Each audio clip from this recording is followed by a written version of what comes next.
Okay. Just this is forward. This is forward. Take a look, ladies. This is forward. This is so that just one press. You don't have to point it in any direction. Do a press, and it should take it forward. Okay. What happens if it doesn't work? I will be right next to you. No problem. Yes. I will be right here. Is this the pointer? That one? We need a hug. That one is the pointer? That one. You know, I've never used the. Yeah, that's a pointer. How you like that? That's a pointer. Ah, you even got a pointer here. The red is a pointer. Okay, so you can. Okay. Okay. Alles is good. Okay. Okay. Oh, alles is ordinary.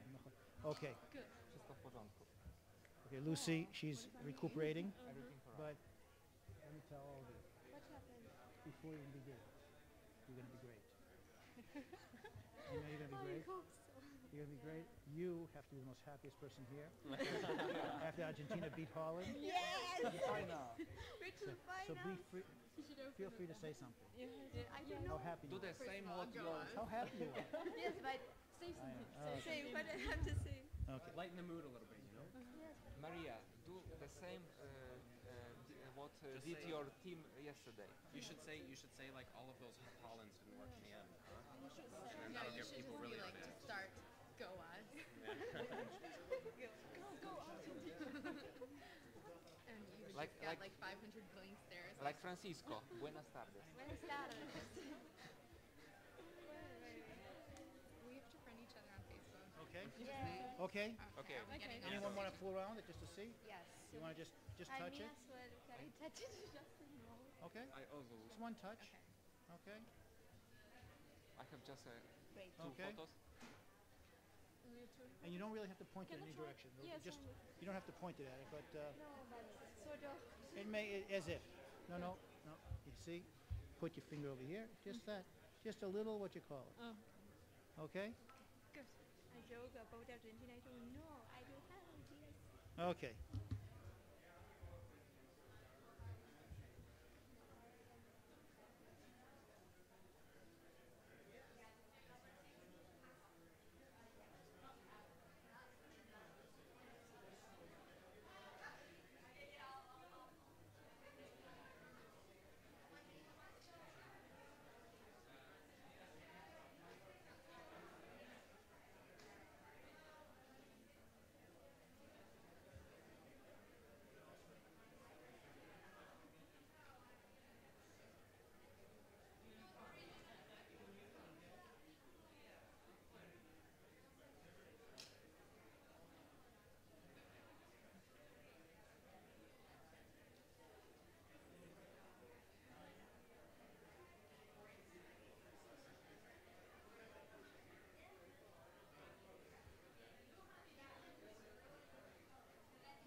Okay, if we could come in and be seated, we'd like to begin.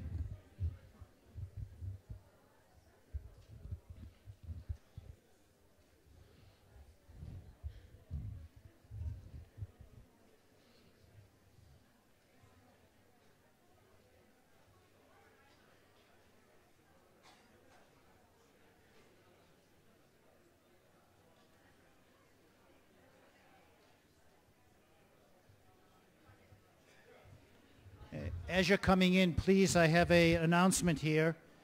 Some of you have left some of your items. Apparently you want to stay here or just come back to get them. Sunglasses, a library card, hat, a photo card. They'll be at our information on the second floor. If anyone is looking for those items, Dorit Raviv has them.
Okay, please find your seats. And those that are getting simultaneous translation, please remember to take the headphones and deposit them at the exit here to the hall. If we have any last, Glenn, turn around, give a Shai, tell people get there, whatever they have to do, get inside here.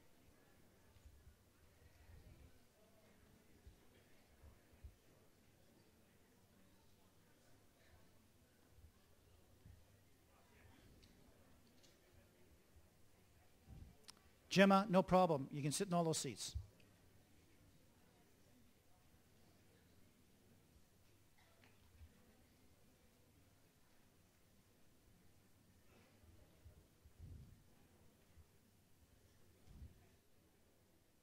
There's no need for any plastic chairs.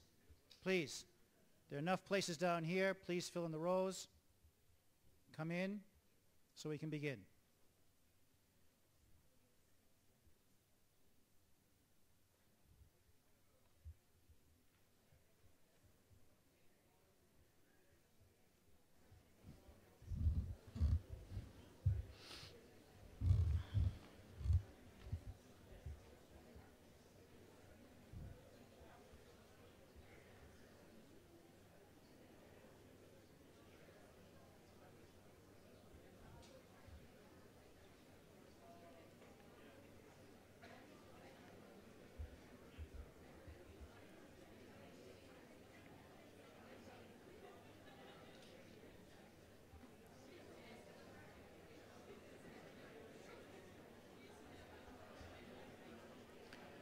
Okay, let's begin. Ladies and gentlemen, we're arriving at the last stage of the conference. There's one more small stage after this. This is probably the part that has been the most inspiring and challenging for us as organizers. We have talked about the fourth generation, Eyal, and others in their presentations. We're about to now hear from them what motivates them in learning about the Holocaust. And every single one of you sitting here as educators deal with the question, how is the Holocaust relevant 70 years later to our students' lives? These 6 young people from all over the world that we've chosen are going to give us their answers. I'm not going to say anything about them. Look inside your bio books. They're in the program. They're going to come up here one after the other, and we're going to listen to them. Lucy.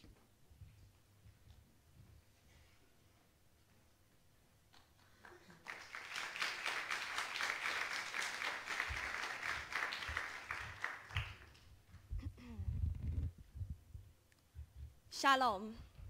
My name is Lucy Hamwijk, and I'm an 18-year-old student from London, England.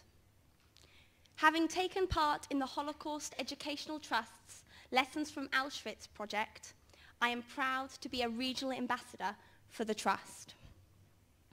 I was 8 and at primary school when I first learned about the Holocaust. Well, perhaps first heard about the Holocaust is a bit more accurate, rather than learned about it. Our head teacher introduced us to the idea that we would select a set of values that we could relate to and explore. Values such as respect, selflessness, wisdom, helpfulness, kindness, responsibility, and humility. We had assemblies related to these values, and at one of these assemblies, we were shown a picture of a man having his nose measured. Miss Hawkins, my head teacher, explained that during an episode called the Holocaust, some people had been discriminated against. But to be honest, the picture really didn't tell very much. We were told that we must learn to look beyond appearances, as it is the way that a person is on the inside that matters. Having studied the Holocaust in depth over the past 2 years, I recognize now why people say that primary school is too young to start learning about the episode in history. Perhaps I may not have understood the complexities of the Holocaust when I was younger, but this was my introduction. The Holocaust was now on my radar. I may not have been able to discuss the historical facts, but at the age of 8, I was aware that once there was a group of people who were discriminated against as they were perceived to be different. That was the beginning of many discussions which I had with my mum and dad on the subject of the Holocaust and the Second World War. Later at secondary school, I studied history at GCSE. Under a topic area of the Second World War, we were shown lots of statistics relating to the Holocaust. The number of Jewish people that were killed in the war and the size of the concentration camps. But there were no stories about the individuals. I never really felt I knew the context about what we were talking about. I was angry. I wanted to know why this happened, but the information that I was given was so brief and impersonal. To give you a bit more about my background of my curiosity, I wanted to know more because of my opa. My opa was part of the Dutch resistance. Unfortunately, he was part of the generation that didn't talk about what they'd been through. It was only later on in life that he felt he was able to tell my father and some of our other family members some of the things that he had done. He never saw himself as a hero, just a young man standing up for what was right. I was too young to understand. And when I wanted to ask questions, he had a stroke which robbed him of the ability to speak. His subsequent death has made me even more determined to know about the past. Like other students, I had only read a little about the Holocaust. It was difficult to imagine the extent of the aristocracies committed against the Jewish people, and the books in schools only really told a sanitized version. In November 2012, I was chosen to visit Auschwitz-Birkenau with the Holocaust Educational Trust.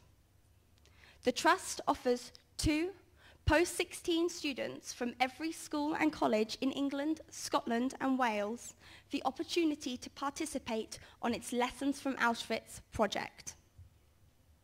The one-day visit to Auschwitz was no ordinary school trip. Our guide told us about the experiences of those who died there, and of course we had heard from a Holocaust survivor at the orientation seminar beforehand and prepared for the visit. Something I'll always remember was seeing a baby shoe amongst a pile of footwear, a huge pile of footwear, and a tiny plait in a mountain of hair at Auschwitz. This really got to me. This tiny shoe just didn't belong there. It was the shoe of an innocent child, and that child had been murdered. I just kept thinking of my friends and the children that I babysit. I put their shoes on to play, but their shoes were taken off. We must not allow the Holocaust to be consigned to history. Too often, historical events are seen as little more than stories. Have the lessons been learnt? We must teach future generations about what actually happened. Part of the lessons we teach must include how vulnerable we are to such attacks, based on our religion and on our race. At first, these attacks might seem very minor, but quickly they can overwhelm us, as we've seen. No child should have their education restricted because of their religion. No adult should have their livelihood stolen because of their religion. And no innocent baby should have their life snuffed out before it's even begun because of that religion. Just as the memorial flames burn continually, we must continue to remember, learn lessons, and evolve how we all relate to these terrible events. Auschwitz was the beginning of my journey in ensuring all that I can do. In the future, I feel like my children must know what happened during the Holocaust. And I want them to know for 2 reasons. Because every single victim in the Holocaust deserves to be remembered. And secondly, because I want to know where prejudice can lead if we allow it to go unchecked. I hope that my generation can ensure that memorials of the Holocaust remain meaningful to future generations. More young people have to be involved. When I've spoken at various remembrance services, including at the Greater London Authority, there have been other young people taking part, but not only just sitting in the audience. Remembrance must be undertaken by all generations, coming together in a variety of ways. I'm a Christian. But I don't feel like I'm any less connected, because it's our humanity that connects us all. Sadly, as the Holocaust moves from living history to just history, sadly, Holocaust survivors will no longer be with us. And it is up to me and my peers to plan for the moment when we will have no first-hand accounts to listen to. How will we ensure that the memory of the Holocaust remains? I think modern technology is continually evolving, and young people are very eager to use it. These technologies must be embraced in the recommendations on how to teach about the past. Learning must be inspiring and relevant. I do not want my grandchildren and my children to be asking questions like me and have no answers. Testimonies must be recorded using the very latest technologies available. Schools need to be innovative and with the support materials. Through the trust, I was able to arrange for a Holocaust survivor to come to my school and speak to the students. Far better than a sterile textbook. There was an eerie silence when Ziggy Schipper spoke. Then there was a tidal wave of questions. In the course of 2 hours, over 100 students and staff had their perceptions of the Holocaust changed forever. Here I witnessed the importance of remembrance, that people of all ages, from a variety of backgrounds, could all relate to and learn from the Holocaust. This is when outstanding learning happens.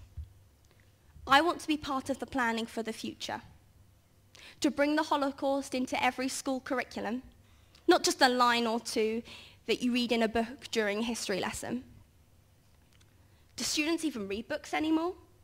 Recently, a university professor suggested not. Different approaches are necessary as we all learn differently. The Holocaust should be part of every student's education. As the curriculum is squeezed, it will be a challenge to find space, but I believe that it should be included in personal, social, and health education programs, as well as history. At the moment, there is touring a World War I experience appearing at nationwide events in the United Kingdom. Something similar to help to take the lessons of the Holocaust to schools would be great. Ambassadors are a wonderful way of getting the message out to young people. Our enthusiasm, along with our factual knowledge, can be cascaded down to others of our generation. We will always be very grateful to the Trust for taking us to visit Auschwitz-Birkenau and giving us the tools to inform others. Last July, a group of regional ambassadors and I came to Yad Vashem to study and learn more about the Holocaust and experience of the Jerusalem culture in Jerusalem. I feel very privileged to have been asked to return to Yad Vashem and to speak at this 9th annual conference on Holocaust education. I have learnt from you all here, taken inspiration and forgone links for the future. This conference will enable me to be an even better regional ambassador in the UK, sharing what I have learned with other young ambassadors working across the United Kingdom. So thank you.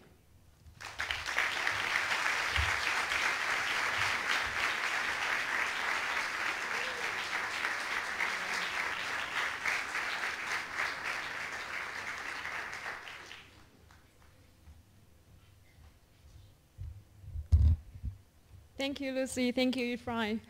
I'm Lu Zhen from China. Excuse me? Thank you. And my friend Luke asked me, why are you here? You're from China. What's your connection to the Holocaust studies?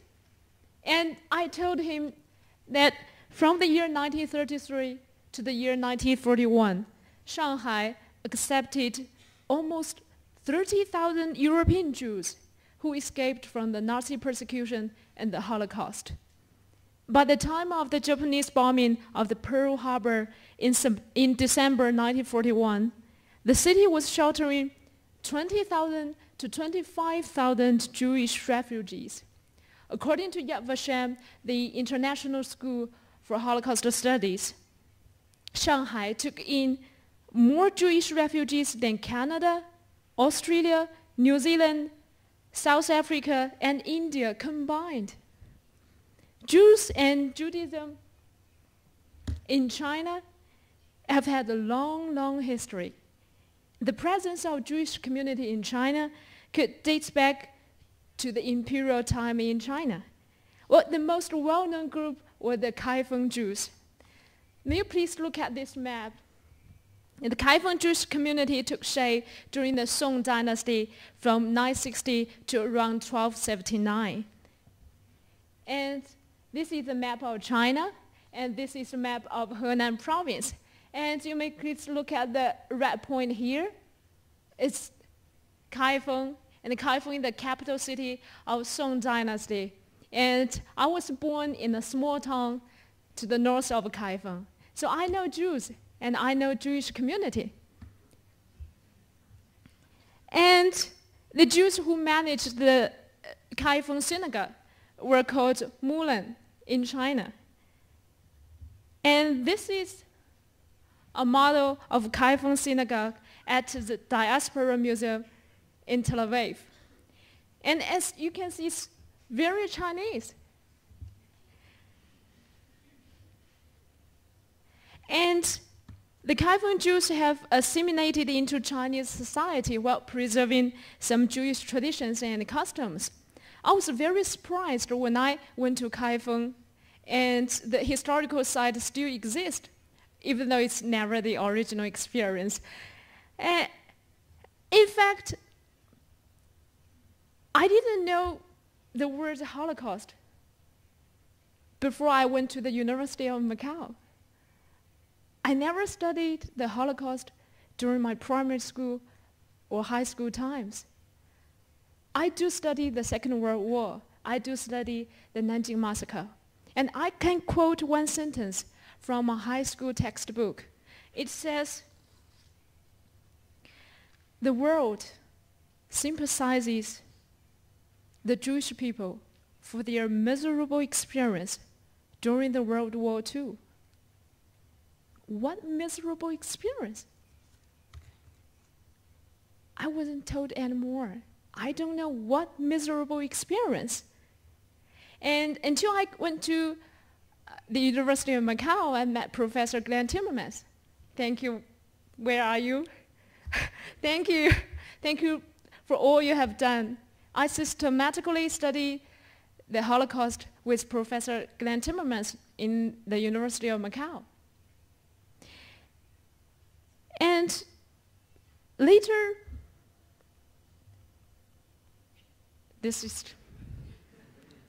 and last year, I came here, Yad Vashem, with other 30 Chinese educators to study here for half a month, to go around the Jerusalem museums and go around Israel. And we studied more about Jews, Jewish history, and the Holocaust.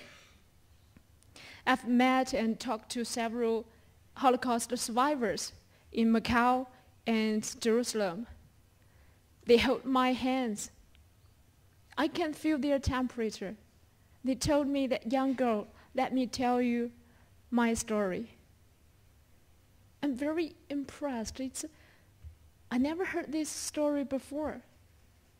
And I do heard the story of Nanjing Massacre. Now, when I was in the Nanjing Massacre Museum in Nanjing, of course in Nanjing, the first time I saw the pictures, the terrible pictures, I was shocked. And I turned away immediately.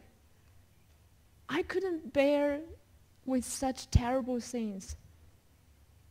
I couldn't bear with these cruel things that human beings do to human beings. But wait a second. If I turned away this time, I know it's my people. And if this could be my people, and it could be me. So I forced myself to go back to the museum and go through the museum, see the pictures, listen to the stories. And last year, when I was in the Holocaust History Museum in this campus, I saw some beautiful drawings. The authors of these drawings are almost at my age or much, much younger than me. They are probably at their 3 years old or 4 years old or 10 years old. But they lived in the camp. And the point is, they never stepped out of the camp again. I feel confused. The more I learn about the Holocaust, the less I understand. How could this happen in civilized societies? How could this happen in Germany? And also other genocides around the world.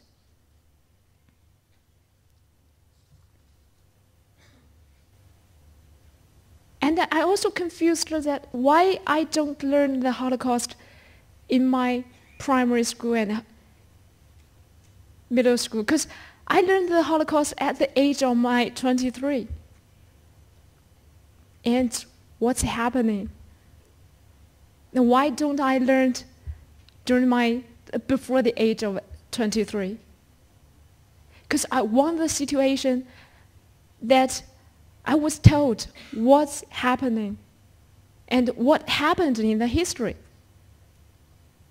So if I am going to teach the Holocaust in China or in somewhere else, I want to teach my students the historical events. And I want to teach my students the stories that I have heard from the Holocaust survivors. And in China, it's hardly to separate the Nanjing massacre and the Holocaust. I don't want to do some comparisons, but I do want to teach my students about the genocide, about humans, about mutual respect, about the minorities, about the values of the minorities and the values of difference. That's why I'm here. Because now I answered Luka's question. So that's just why I'm here. Because I want to learn more and teach something to my younger generation.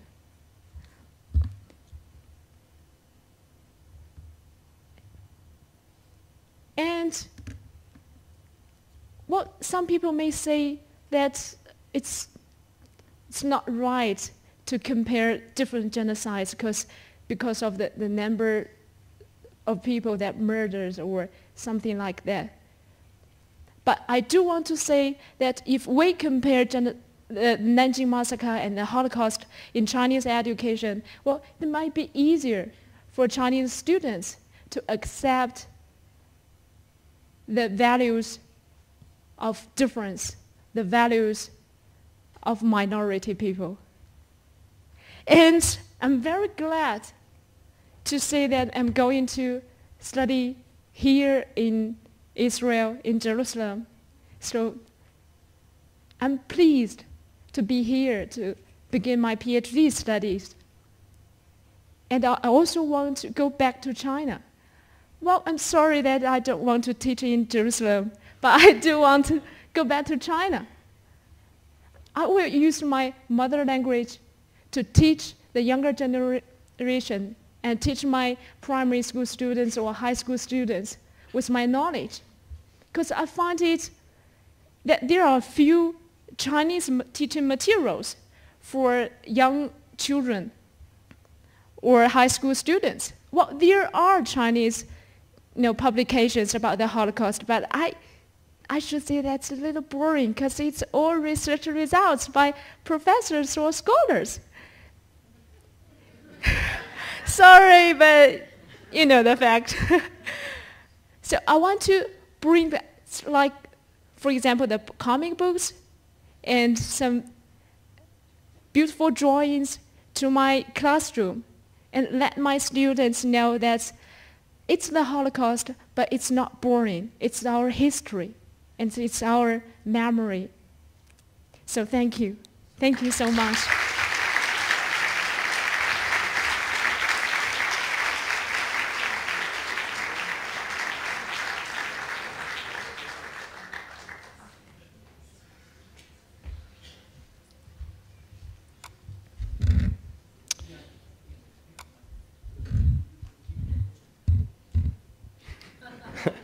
Shalom, and thank you. Thank you for inviting me to this conference. I am honored to be here today speaking with all of you to share my story. One would think that as a practicing actor and a theater student, I would be able to memorize my lines in front of an audience of over 400, but I suppose it's a good thing I'm not speaking at a conference on dramatic education. I stand here today, and the first thing that I would like to say is that I deeply, deeply admire your work. As a future secondary school teacher, I hope to follow in your footsteps, to challenge students to meet to their fullest potential, to listen, to understand that not all students are the same, and to recognize that they should not be categorized as such. Perhaps most importantly, really to teach the valuable lessons that will affect them for a lifetime. Lessons that teach students to be vocal and active citizens, to feel empathy, stress the importance of inclusion and equity, and to recognize diversity as absolutely vital to the fabric of our communities. Like each and every one of you in this room, I have a story, a journey that started when I was 12 years old. In Canada, the Holocaust is first mentioned in curriculum in the 10th grade. Classes spend up to 4 weeks, about an hour a day, learning lessons that are broad in context, a quick review of the darkest time in our history. Here, students are laden with statistics that are too great to comprehend. Words like hundreds and thousands and hundreds of thousands and millions, numbers that do not have a tangible meaning to most. The Holocaust unit is just like any other in grade 10 history. Text readings are assigned after short half-hour lectures. Students answer questions before writing a test, and they rely on their recall of information memorized from each lesson in the unit. I believe, like many in this room, that Holocaust education should be focused on developing a personal connection. The connection between the lives of students and the life stories of those who perished, those who survived, and just as importantly, their families. This is how the Shoah was taught to me at the age of 12 in my Year 6 classroom. The classroom environment is a diverse center of culture, race, and religion. It's a place where students not only learn from a set of standard curricula, but where they can learn about each other, and perhaps more importantly still, learn about themselves. Our grade 6 classroom was a microcosm of differences, diversities, and individual stories. Students are dealing with abuses, violence, mental illnesses, and family conflicts. Chantal, our teacher, incorporated the study of the Holocaust as a case study for a year-long classroom interdisciplinary program, primarily based on students' family histories, immigration stories, human rights, diversity, and active and responsible citizenship, using Karen Levine's Hannah suitcase as a vehicle to do so. It was through this year-long creation of our heritage suitcases in conjunction with the study of critical literacies that we learned about our own families and how our own identities were being shaped. We learned about equity and human rights in a way that empowered us, and for the first time in our educational careers, we learned that we as students can use our life and our stories and histories to change the world.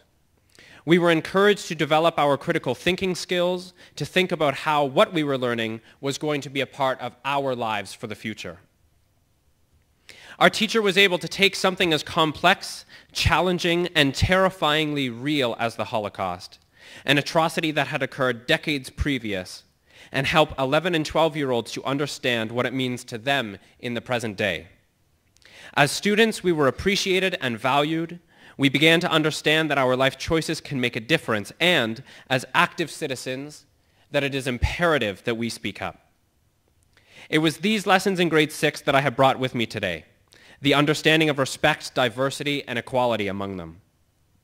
It brings us to the next chapter in my story, and let me tell you, it has been quite a journey. Presenting the ideologies I've become familiar with concerning the influence that Holocaust education has had on me, much like I have been doing today, has become a regularity in my life. This is an important part of my commitment to social action and community service, showing educators how they can empower their students to make a change for the better world. During this time, the lens through which I interpreted my world was continually expanding. I was propelled further in my study of the Shoah. These life lessons prepared me for visits to concentration camps and memorials throughout Europe. For those in the room who may have attended the Canadian Then and Now conference, you may remember that I addressed some of my experiences in Europe. It was here at the Paris oh, that's a little behind. That's really behind. There we go. It was here at the Paris Memorial that hit me the hardest. Was it because it was the first memorial that we visited, or because of the impact that the atmosphere had on me? I suppose I will never truly know. This memorial made me feel a gut-wrenching sense of loss. The sheer size and emptiness of this memorial made me feel that something was missing, and not just from Paris, but from the world as a whole. That feeling of emptiness is one that I will take with me forever. The Mirror Memorial in Amsterdam is one that still resonates with me to this day.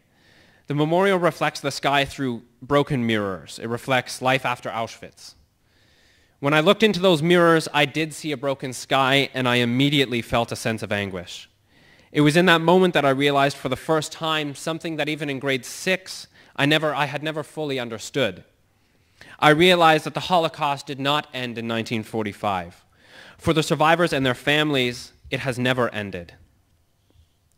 Had I not learned about the Holocaust in grade 6 through those very personal connections to my own family and life, these visits would perhaps not have left such a lasting impression as they have.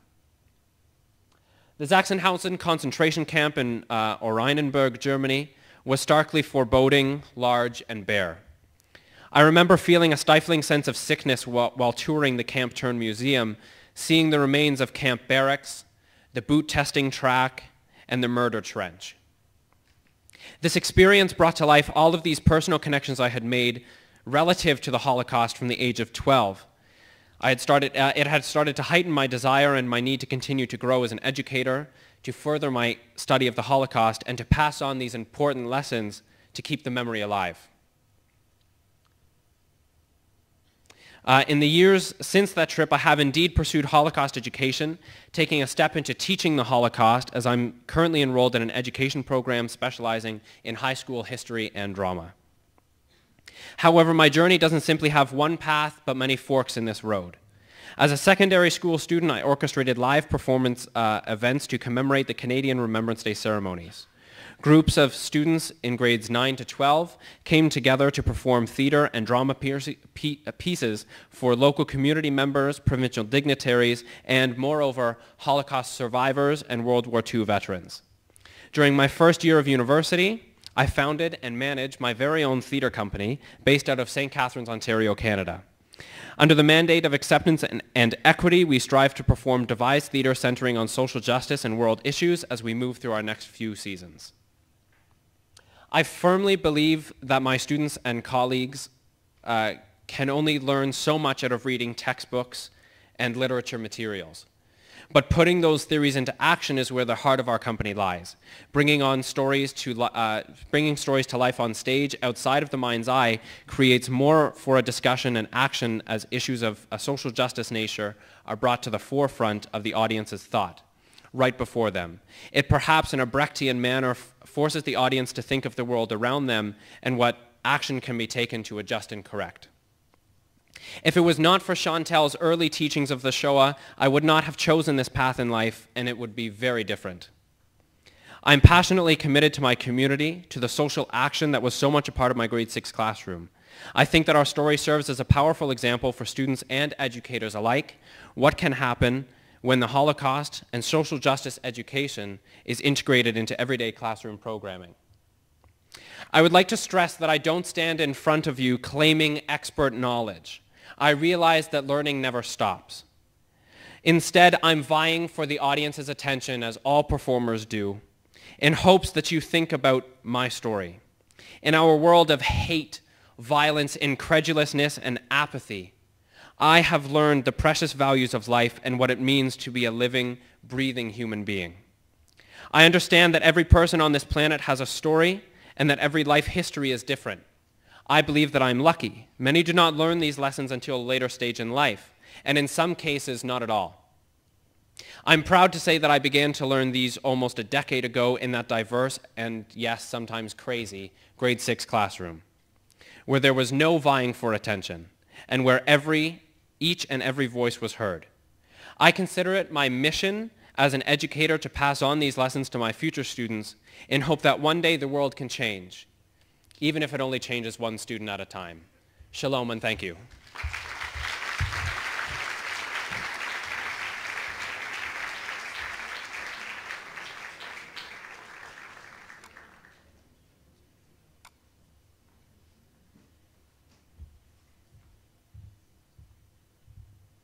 Thank you, Ephraim. Thank you, Iain. Thank you, Lujen, to answering for my question. Hello, dear friends. I am really glad to be here today. It's an honor to me to give a speech as a representative of the 4th generation after Holocaust. My name is Lukasz Matysiak. I am from Poland. I live in Maków Mazowiecki, 90 kilometers from capital city, Warsaw. I am student of Maria Curie-Skłodowska High School.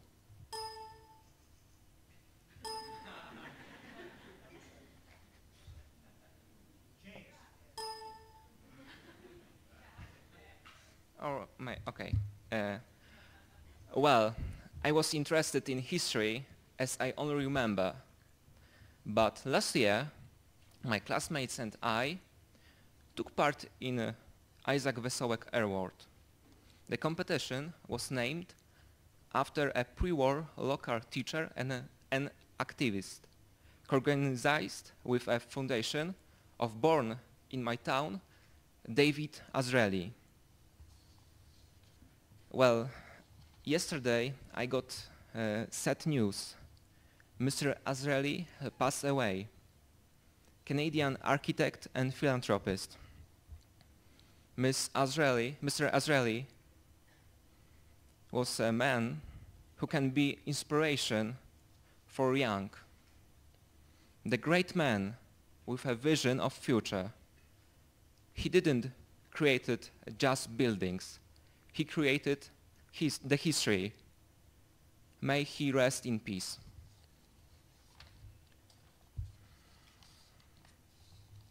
From Maków and nearby area, many famous Jews also come.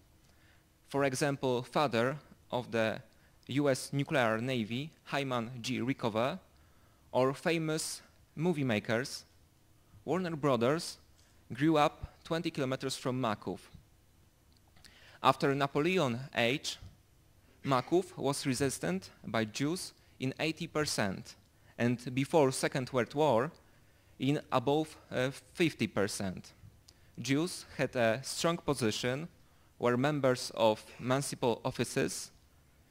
Unfortunately, during the war, Maków district was annexed to German Reich, and repression influenced their lives. Our task was to find and present information about Jews of my region. In our work, we create movie titled Szelków widzę mój dawny. In English, I see my old Szelków.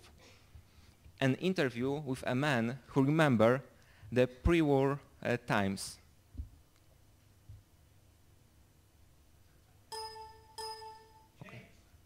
Okay. Thanks a lot. His name is Józef Matuszewski. Born in 1923, all his life spent in Szelków, a village near Maków. For 60 years, he has been a village administrator. Well, in Szelków, there was one of the biggest Jewish society in my region, but the least explored and described. So it was a quite big challenge to get know something about it. And when we were planning to meet with Mr. Matuszewski, we got bad news. He had stroke and was in hospital. Fortunately, after a few months, he got better. I remember the day when we spoke with Mr. Matuszewski for the first time. After just an hour of conversation, we were really impressed by his condition and memory. He was able, and he is still able, to reconstruct most of Szelków Jews and even a German Nazi officer's name. Without problem, he showed us the Jewish houses and told about their history. When war started, he was 16. He perfectly remembers what happened then. He described fate of Jews. Matuszewski said, about 1941, Jews were quite sure what is going to happen with them. They predicted they were going to be taken away. They heard some information about death camps, especially Auschwitz and gas chambers. When they arrived, they were crying. Women and children. Everyone was crying. Germans prepared for them cattle trucks. There were a lot of officers. Schneller, schneller, shouted. I saw that situation. Next spring, we were talking again, and he also brought message to the all participants of Yad Vashem International Conference. I am one of the last witness of Jewish and their disaster. I think it's important that young generation learns what happened earlier and remembers about it. Now there aren't any Jews here. Local Jewish society was Orthodox, but they do not exist anymore. So it is important not to let it forget. Here in Szelków, there were about 20 Jewish families. Personally, I couldn't not imagine how it had cooperated to different societies. But Szelków, it is just an example of a pre-war diversity in Poland. It wasn't something new. The first Jews were here in Poland from 11th century, but their exodus to Polish kingdom started in 14th century, and when in Western Europe there were religious wars, Poland was an oasis for religion diversity. Maków and Szelków were also multicultural, or rather duocultural. Good conditions caused progress of Jewish society here. Unfortunately, Second World War destroyed it. I agree with opinion of Mr. Matuszewski. It is still important to learn and remember of the events from the past. The interview, it was just 1 hour talk, but I'm sure it changed something. In prize giving, many participants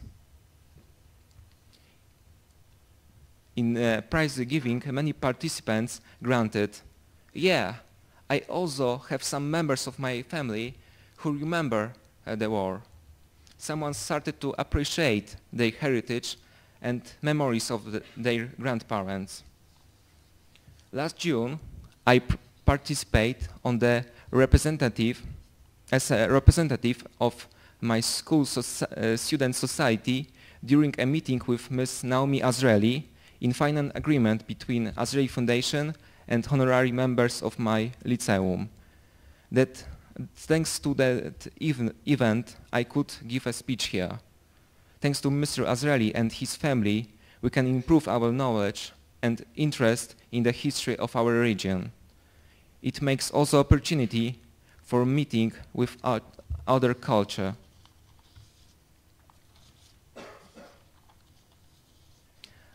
I am glad because I see this cooperation is working all the time, and I hope still be. This year there will be second edition of Isaac Wesołek Award. The scholarship program for students of my school is in progress. On autumn, 2 teachers of my school were here for 2 weeks, and now I can be here. And we had and we still have contact with Jewish society. Earlier, there were a trip of Israeli young with Mordechai Tichanover. Nowadays, we meet with Canadian, the March of Remembrance and Hope with Pinchas Guter. You know, the history recurs. The people who don't know and ignore it are cursed with recurring history. Our purpose is, with all our knowledge, not to let it recur. Nowadays, there are many places where people were and still are discriminated and killed just by their heritage. Like Cicero said, Historia magistra vitae est. And now, history is in our hands. We have to remember it always. Thanks to your attention.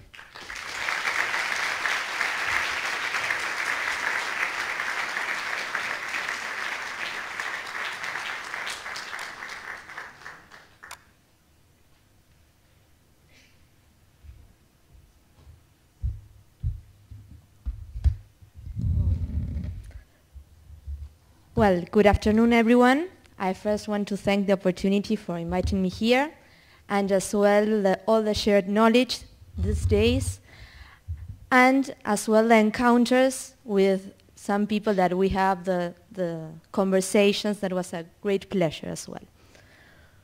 Well, why do we think that studying the past is important? Why is it that learning about the Holocaust turns into something so relevant to us? Let me share with you my answers to these questions.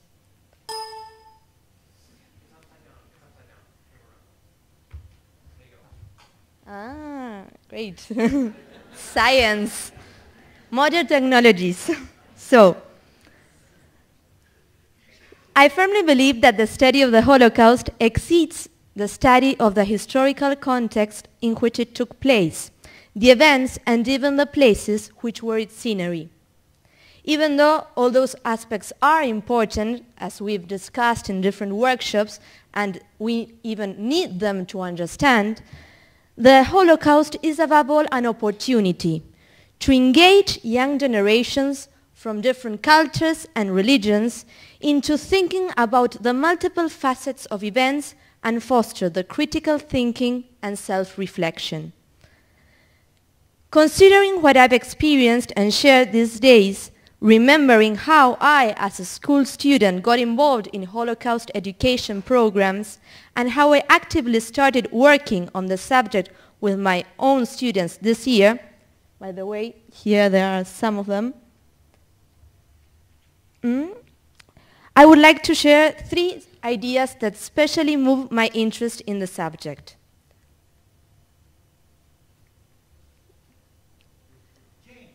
James?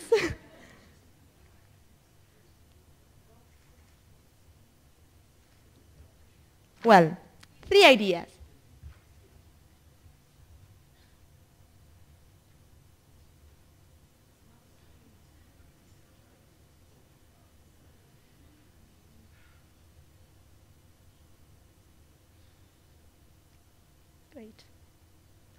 Great. First of all, the study of the Holocaust reveals the importance and the duty of memory, to remember and remind us that humankind must learn to live together in peace and harmony. We, human beings, are intelligent creatures, but that seek for the truth, but we are as well forgetful creatures. That is the reason why memory is so important. Have we learned now to live in peace after the Holocaust mass murder? Our Argentinian community suffered the attacks to the Israel embassy in March 1932 and to the AMIA, the American Medical Informatics Association, in July 1994. Memory must help us keep them in mind and as well teach us that violence is faced and defied with peace, work, respecting human dignity no matter what. We are all different from one another. We should learn to tolerate and accept each other in spite of our differences. Yet, highlighting the importance of memory doesn't mean that we should look at the past and let us be enslaved by it. On the contrary, memory should be a tangible tool to teach us how to protect the future. It should be the light that enlightens our path. It should help us to look ahead. Above all, memory must guarantee that the past doesn't determine us. And why? Why is it so? Because we are free. And that leads us to the second idea I wanted to share with you. While studying the Holocaust, we can make essential connections between history and contemporary moral choices we confront in our own lives. The people from the past are humans as we are. Through the Holocaust, we may once again look at our own humanity and discover we are free. We are neither puppets of history nor poor players strutting and fretting our time up on the stage, like Shakespeare said. Each one of us is the protagonist, the main actor in his/her life, and having the leading role in our own history makes us face different daily choices. We are human beings, and that is a gift, but we as well have the duty of conquering our humanity. We are born individuals, we are ourselves, but we still have to choose to be what we are. And why? Once again, because we are free. Free to embrace our humanity, free to choose between good things and not so good things.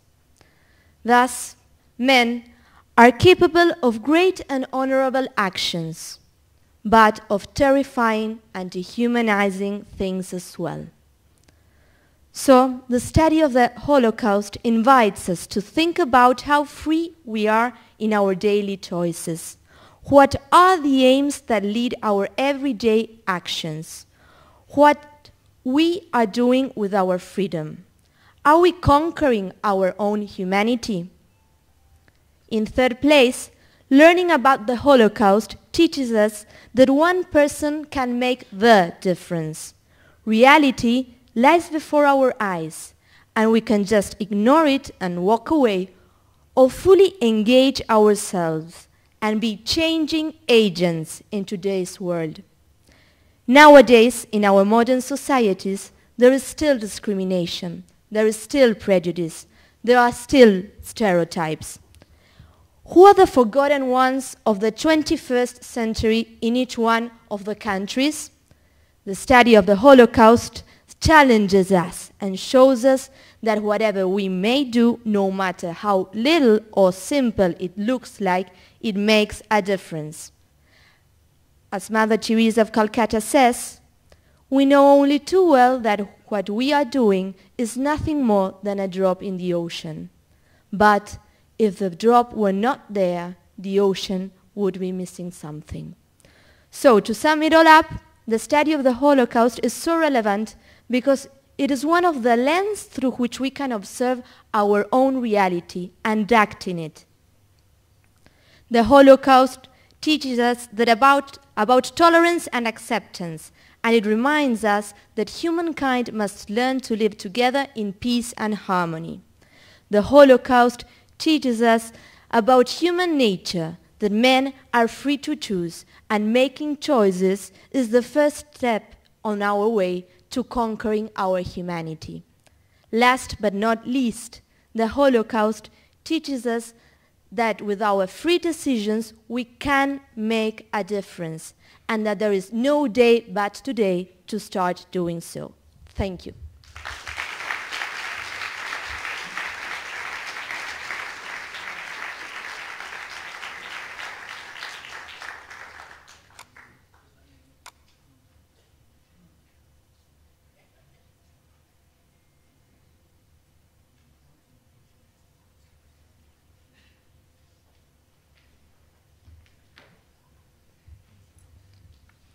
Shalom. My name is Batya Brownstein. I'm 18 years old and I'm an Israeli Jew. Therefore, when I was asked during the preparations for this conference about why I decided to study the Holocaust, I was surprised. It never occurred to me that I had a choice. I was brought up studying the Holocaust at home, at school, nationally, recreationally. It was just a part of my upbringing. I am a member of the 4th generation. As we've been reminded over the course of this conference, the generations preceding mine were the first to hear the stories.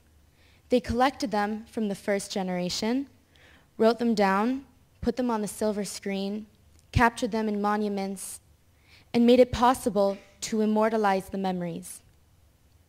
They were the first ones after the survivors themselves to rise from the wreckage of the Holocaust. These previous generations laid out a foundation for my generation and left us with a choice. We can build upwards out of that foundation. We can determine how future generations will continue to cope with the Holocaust. Because I think that we have not yet truly wrapped our minds around it. Young Jews, and just Jews generally, are still trying to grapple with the notion that someone wanted to eradicate us. They wanted us gone. As a result, I don't think that there's a single Jew alive who is not a little broken and scarred. Oh, good, it works now. Yay. Most Israelis go on a class journey to Poland sometime throughout their high school years. I was in Poland a little less than a year ago in that context. Going was important to me. I wanted to see firsthand, perhaps to try to understand. Something drew me there. And sometime during the endless parade of death and concentration camps, ghettos and synagogues, ghost towns and cemeteries, our Israeli tour guide said something that I've been thinking about ever since. She said, "The term survivor, in its traditional sense, does not necessarily mean what we think it means. There are those who have experienced the Holocaust. However, we were all sort of saved. If the Germans had won the war, we would never even have been born. And if we had lived then, they would have murdered us too." And I had no family in the Holocaust. On my father's side, we had already been in America for a century. My North African maternal grandfather did forced labor for the Germans, then later escaped and joined the Allied forces in Libya. Both of my maternal great-grandfathers were train conductors and stole trains in Tunisia to ensure that they not be used by German troops. However, the war was won before the Holocaust itself could spread there. I could therefore feel unconnected to the Holocaust, untouched as it were, feeling only empathy and not solidarity. But I couldn't really, because even if it were not enough that I'm a part of the Jewish nation, and even if every fiber of my being did not feel that the same blood that runs through my veins ran through the veins of the victims, it would suffice to know that I personally, along with my loved ones, would not have been spared. And this, I think, is the undercurrent that sweeps Jewish and Israeli youth who are learning about the Holocaust more so than any other youth. Along with the vitality and strength that define Israel as a country, the presence of the Holocaust lives among us. It influences us in our everyday lives, whether we change our minds before throwing away leftovers or we give back to the community by volunteering for national service or serving in the Israel Defense Forces. Survivors who immigrated to Israel after the Holocaust stepped off the boats and were received just appallingly. They were perceived as weak. They'd been led like lambs to slaughter, or so the common perception was. They hadn't fought back. One was expected to conform to the concept of the new Jew, the strong Jew, the one who stood up for himself and would let nobody get the better of him. Only once Israeli society was ready to listen and get past the horror and disbelief could we evolve into what we are today. And that is the significance of Holocaust study and the presence of the Holocaust in Israeli lives. It defines Jews as a nation and determines the nature of Israel as a state.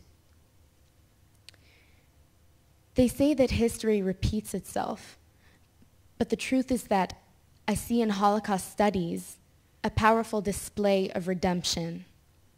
One might stand in Majdanek, Treblinka, or Auschwitz-Birkenau and say, ashes to ashes, life to death, culture to desolation, and reality to history. Sad story, the end. But I stood there in Poland and wrapped in one of the Israeli flags that we'd brought with us to several of the sites, I felt like our nation has come full circle. I saw groups of Jews and Israelis standing on loading docks, donning stripes and a different kind of Jewish star. We visit these places free, with that reputable Israeli chutzpah of ours. We breathe that fresh Polish air, every breath a blessing, evidence of life honoring those who choked on the same air. And we learn about the Holocaust, firsthand and otherwise, because we can, because we're here to do it, because the whole point of the Holocaust was that we wouldn't be. I see in Holocaust studies a refuge. We do not live in a perfect world. We, Israel, border powers that would liquidate us today if we hadn't have learned the lesson that we are our own saviors. Even now, as you may have heard, we're engaged in a military operation in order to assure the safety of our citizens. Even today, Israelis and other Jews around the world have all been touched in some way by the efforts of those who rise to our destruction. I remember hearing a bomb go off at a cafe when I was 8, killing a gymnastics instructor from my gym class and her father the night before her wedding. That was down my street. However, although most of us have endured great hardship in living the Zionist dream or just being Jewish, from living with terror to financial difficulties, we continue to learn about all the times that people tried and failed to do exactly what Israel's enemies would like to do to us today. This is why my advanced enlistment into the Israel Defense Forces Spokesperson's Bureau this November will be such a powerful experience for me. Regardless of the fact that not all of the victims of the Holocaust were observant Jews, we are the prayers of millennia incarnated. Israeli youth today sit in Israeli schools and learn about the Shoah in the very country towards which direction those Jews who did pray prayed. I was moved to tears yesterday by the excerpt of Moshe Flinker's diary that was read to us by Alexandra Zapruder, in which he describes his yearning for the Holy Land and his desire to be with his people. I am living his dream. Jewish youth, and specifically the Israeli young generation, are the human hope that survived when the victims didn't. We are the love and strength that are ever present throughout the generations. We have the ability to give the deaths of the victims meaning. We understand this, and it is clear to me in this day and age that they were not led like lambs to slaughter, in vain, in shame, and deniably. Holocaust study is not optional. We must learn about it. Israeli youth specifically, and I personally, must learn how come we fight and what for. We must learn so that we can take pride in the defense of our country, in the moral way it is run, in Jewish and Israeli achievements in the international arena and in every field possible, and so that we can take pride in our lives.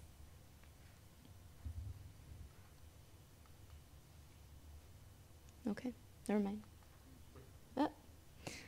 Last slide, either way. Our generation has not yet proven itself.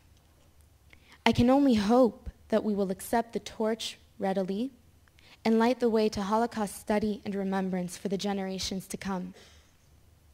I believe that we will. We continue to ask how it could have happened. We continue to ask why. We continue to struggle with questions that must be asked for the sake of asking and not necessarily for the sake of answering. And we live on. My life and the lives of the rest of the Israeli fourth generation are not permeated with their deaths. Rather, we commemorate their deaths, their sacrifice, and their suffering with our lives. Over these past few days, I've learned a lot, and this conference is an experience that I will cherish forever. So thank you all so, so much.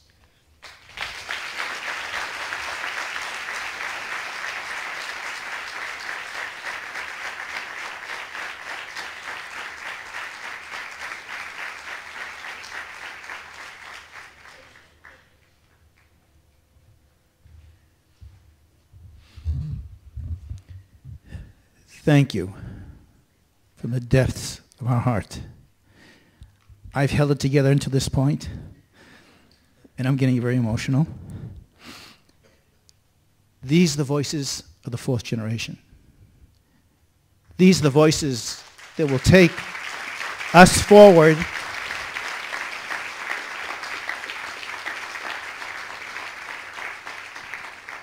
and these are our future leaders. Thank you, every single one of you, for making the trip and being here these last 3 days to inspire every single person sitting here in this room. Thank you. I want to introduce 11 young Israeli high school students. They come from the city of Ashdod. I want to thank them and their parents for allowing them to come today. Ashdod has been targeted over the last few days. It's not far from the Gaza Strip. The sirens have been going off. I don't know how well you've been sleeping. But they came here today in spite of everything to give you a performance that is called Mu-Zika. You have the material we passed out to you. Read it, and the stage is yours.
I'm going to ask all of our young men and women to come up.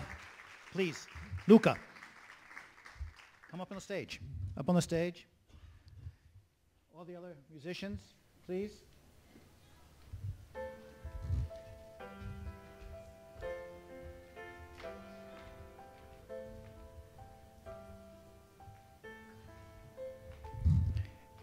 These are the voices that you have heard today of the fourth generation. Let's give them a standing ovation.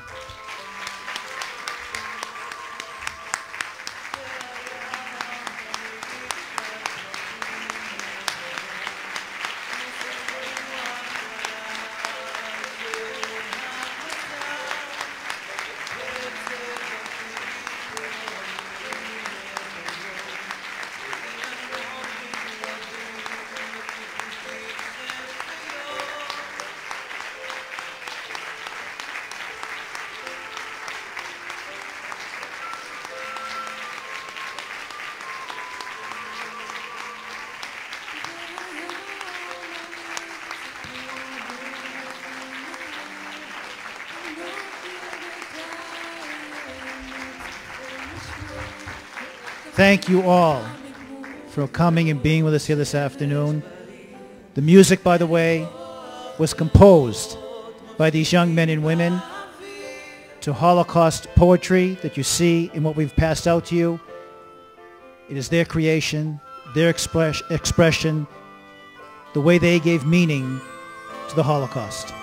The short films you saw is another project of students of the Holon Technological Institute, special project where they put together short 2-minute videos after being here at Yad Vashem and were inspired by the Fragments of Memory project here at Yad Vashem.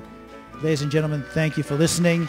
We have a break, and we're back here at 5:30 for the last and closing session.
Okay, if we can enter, please. Let's find seats.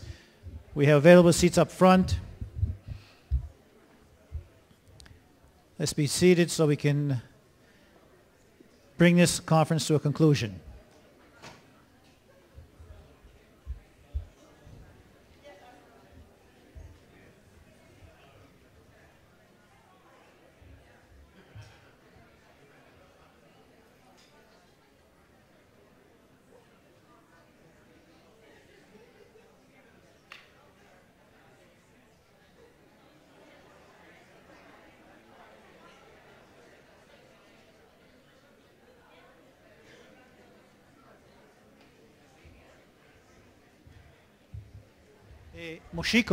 מושיקו, את האור הזה, כאן, אפשר לכבות? זה. לא, זה. פה ממש היה המסך. אוקיי. תודה רבה.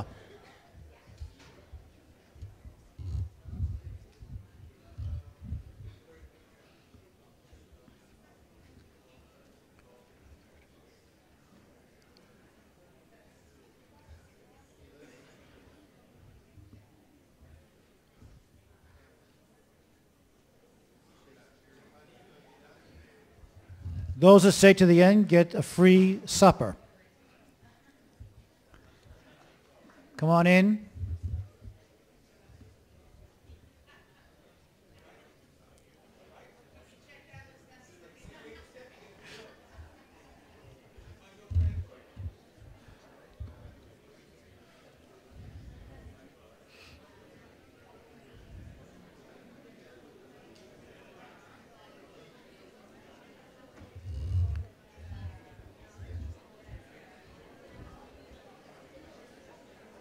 Oh, you had to do that?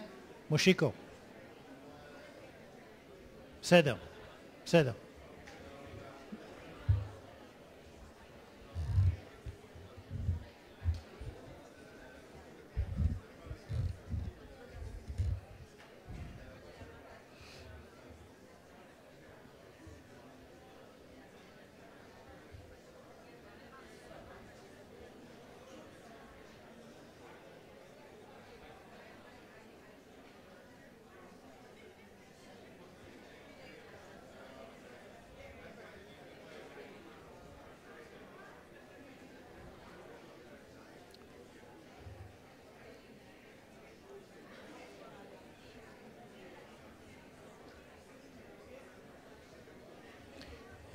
Okay, we're going to begin.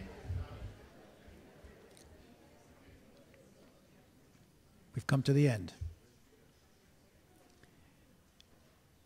Ladies and gentlemen, I want to introduce Shai Abramson. She's a consultant for the Asper Foundation here in Israel, and she will introduce our guest speaker.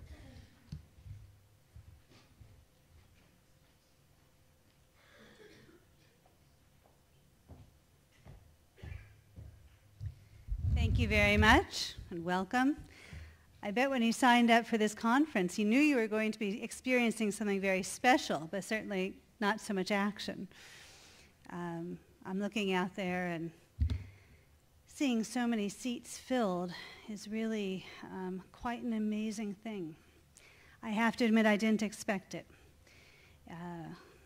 We in Israel have been through a lot of wars and operations in the last several years.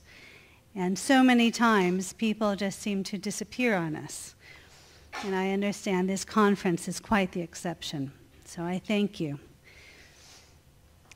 I'm sure that Izzy and Babs Asper, if they were here, that their hearts would be soaring and their eyes would be filled with pride, knowing that so many of you are out there and taking the message back and learning what you need to learn and being able to share that knowledge with people outside of Israel.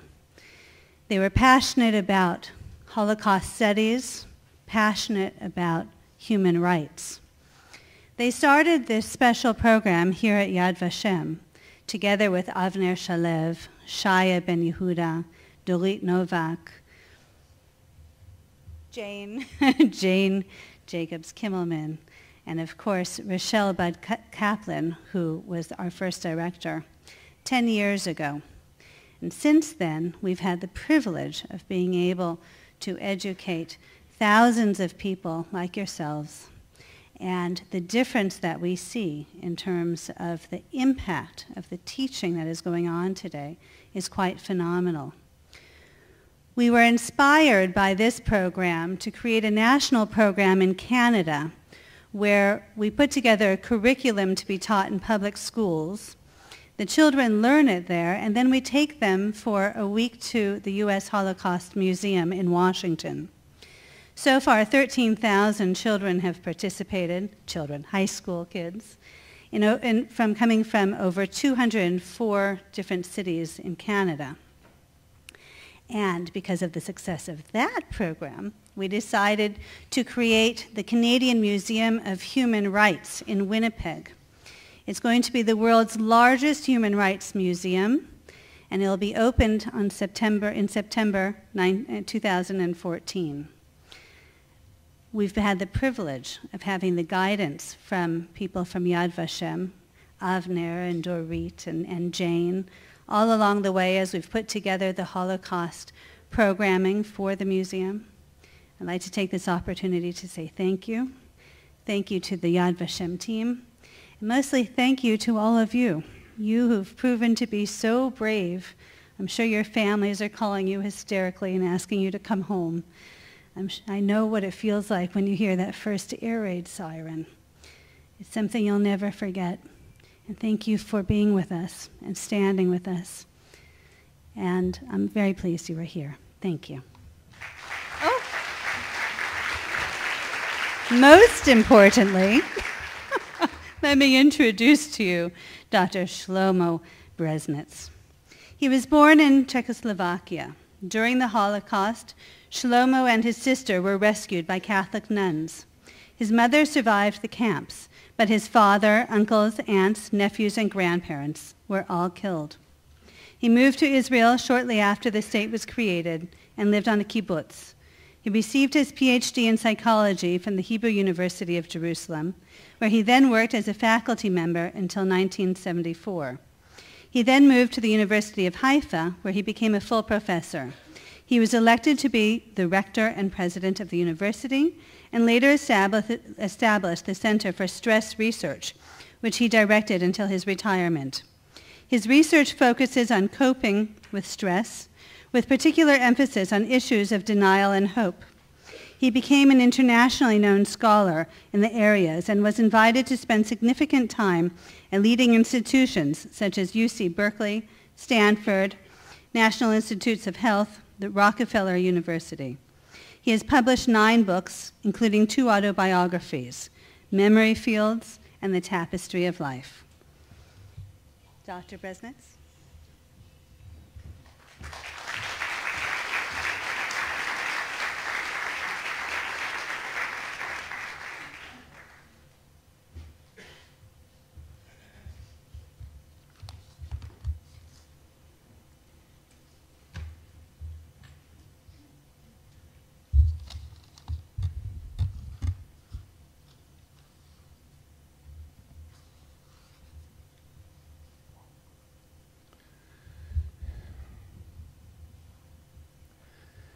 Good afternoon to everybody.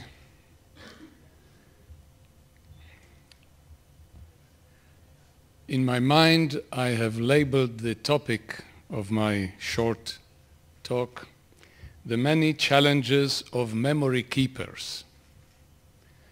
And in a way, I realize that all of us sitting here are memory keepers.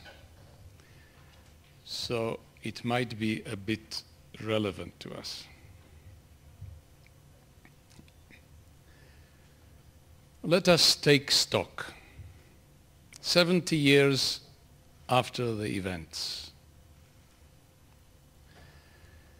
there is room for some level of satisfaction, measured satisfaction.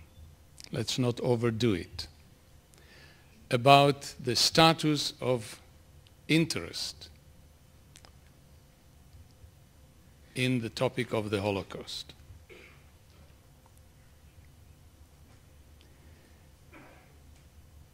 Many organizations and people deserve credit for this, and certainly the organization where we are today is one of the leading ones. If we look back just a little bit, we realize that the challenges were always many and very, very difficult. The first challenge about the memory, concerning the memory of Holocaust, was the simple and prevalent psychological factor of repression. People and the brains of people, of living people, prefer not to remember bad things, period. Not just not to remember, but to wipe them out, if at all possible, from the memory and from intruding into one's daily life. To put it somewhere as far away as possible. And certainly not to talk about it. Certainly not to talk about it with one's family, children. And if possible, not even think about it. Not to talk about it with ourselves. This is such a prevalent and powerful phenomenon that it would be very, very difficult to predict years ago that in spite of repression, which is certainly with us, it exists, it's very, very strong, the thing will not be wiped out of memory. But for some reasons, very powerful ones in themselves, it will survive the attempts to repress. Then there was the challenge of deliberate denial of Holocaust, of groups of people who didn't want to accept the fact and didn't want others to accept the fact that such a thing happened, either because they felt guilty themselves or because they didn't want to give the victims such a possibility to what they viewed as exploring their suffering.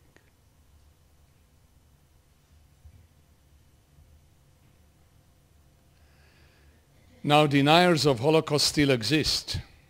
There are quite a few of them. But we already know that they are not going to succeed.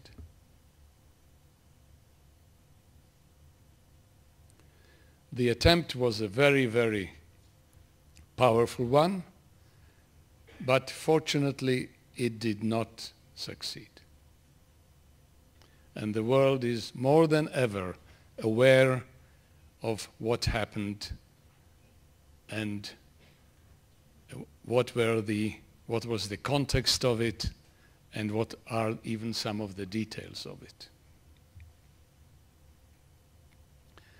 There was another obstacle, and I say was, but all these still exist to some extent, even today.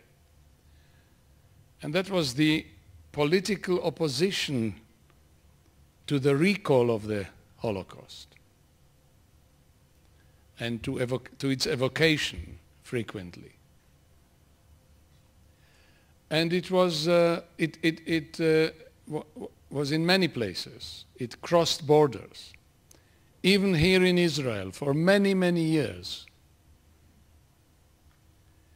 there was the thought that if you want to build a new nation, you have to put the past behind you.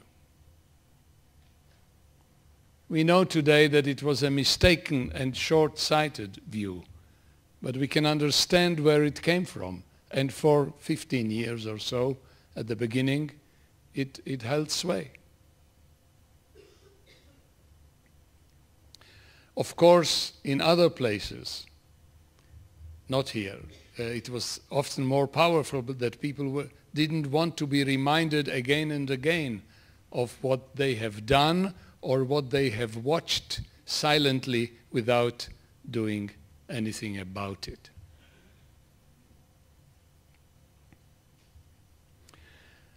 I think that the greatest obstacle that we could imagine 30, 40, 50 years ago was that even if all these other things will be dealt with one way or the other, there is the problem of the young generation.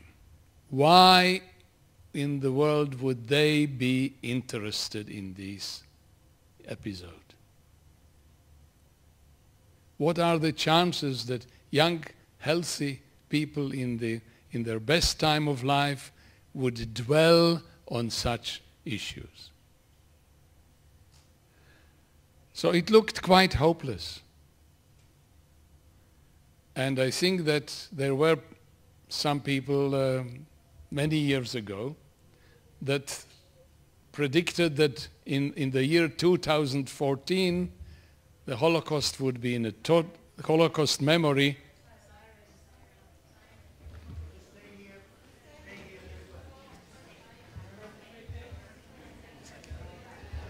Okay, please be seated. Please be seated. These rows over here.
shulchan. Okay? Fine.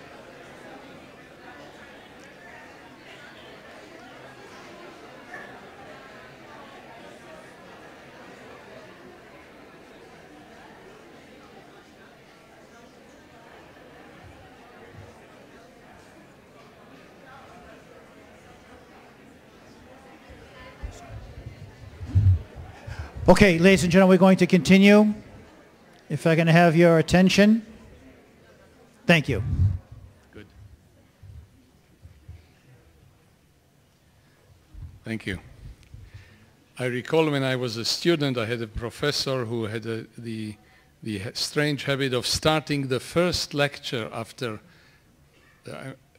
the period of 4 months in the summer by the sentence, on the other hand.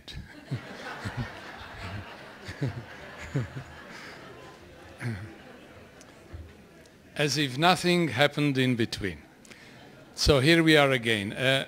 Let me briefly say, I mentioned 4 major challenges that were very threatening years ago, and those were repression, denial of the Holocaust, the political opposition to its recall, and the lack of interest, the potential lack of interest among young people. Now, fortunately, all these 4 failed to distract us from our task as memory keepers.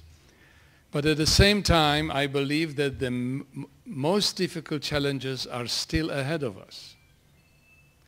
And they are all, one way or the other, related to the way that our brains process memory.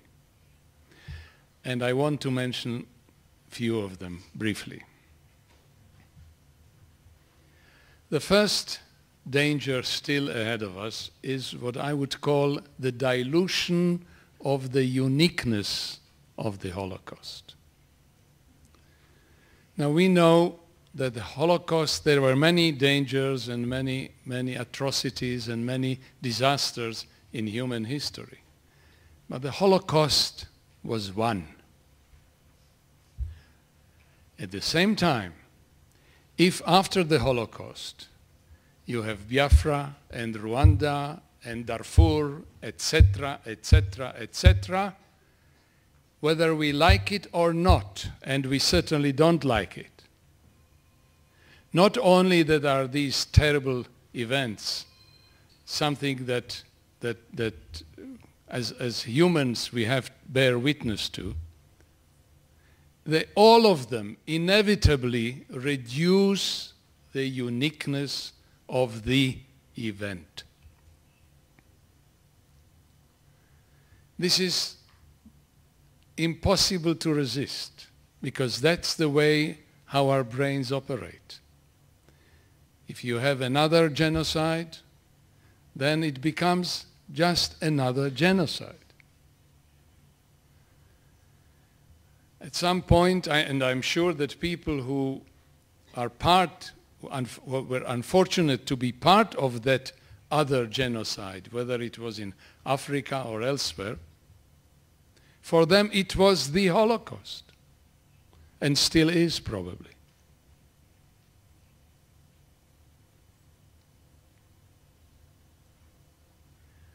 We can be quite assured that Homo sapiens will always find new problems like that. No shortage of terrible wars between man and man.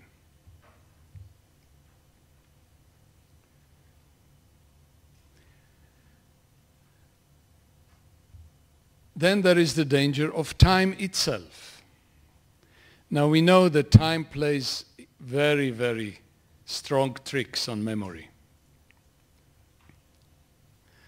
It plays tricks on memory whether we talk about the event or not. Memory is self-serving. We remember things the way we would like to remember them. And memory is always accommodating to our current needs. And since as time goes on we are changing, our memories change with us. Even if we talk about an event and describe it, I'm sure you all experience the fact that if you tell a story, the second time you tell the story, what you remember best is not the original story, but the way you told it first time. So the original gets covered up by the way we tell the story. And the third time it happens even more.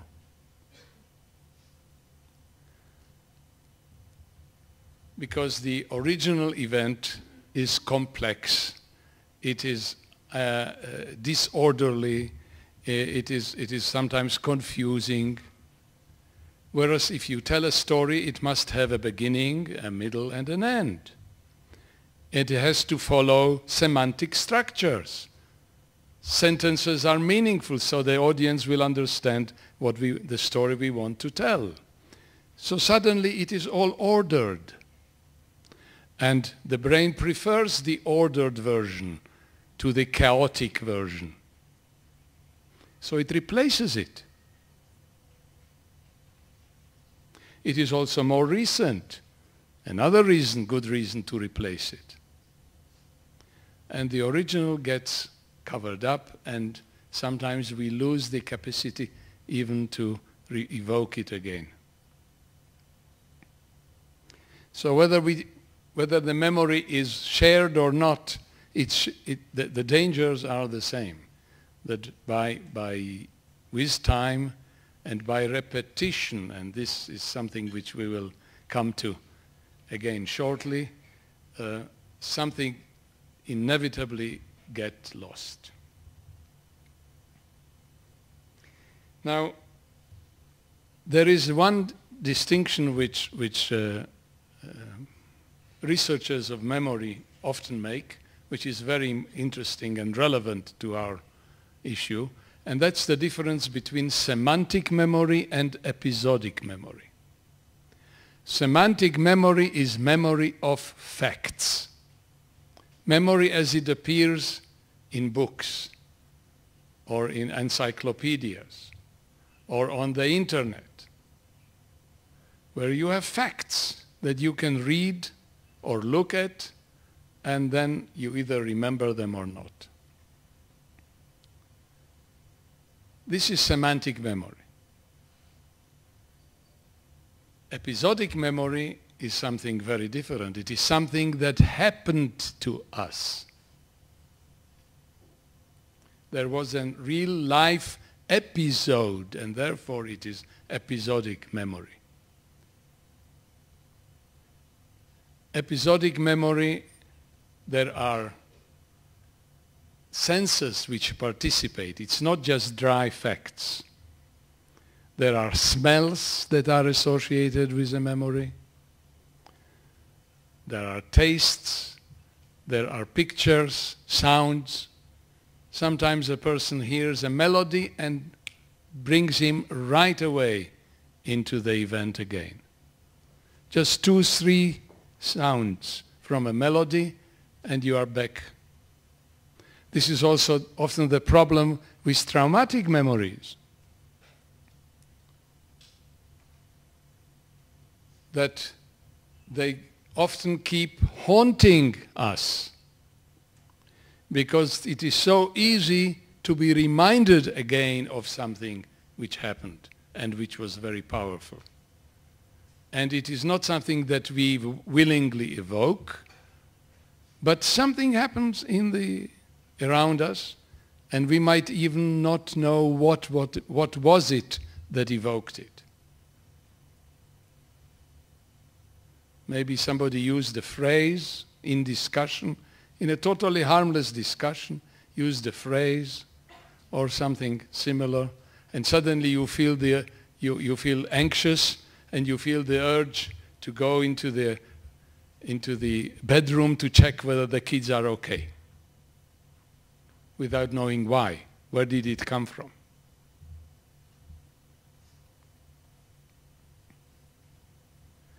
Now, episodic memories are rich, very, very rich, because all the senses participate in it, and they have a lot of details which are associated with a particular episode.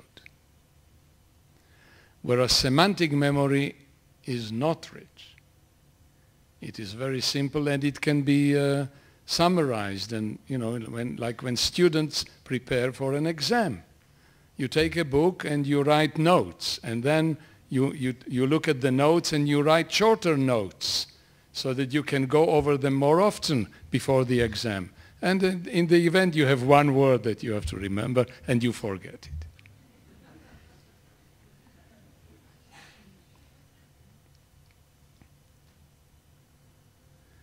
Problem is that very soon there will be no episodic memories left, because episodic memories belong only to people who have been through the episode. And we will be left only with semantic memories. Descriptions of facts, descriptions of other people's memories, but not real descriptions in the sense that it is something that we experienced, but attempts to reconstruct some things second-hand or third-hand.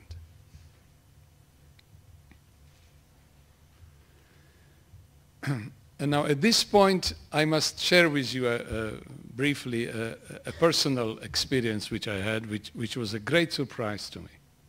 I never suspected it. I procrastinated for many, many years before I wrote Memory Fields, which is my short autobiography about the years during the Holocaust. I didn't want to write it. I postponed it for many years, and I was afraid to deal with it in ways which would not be appropriate. So I waited and waited and waited until I felt that perhaps I am now able to do it properly. There was another reason why I waited. My story is a very small story. Whereas in the context of the Holocaust, there are huge stories. And there are not so huge stories, and there are small stories. And mine is a very small one.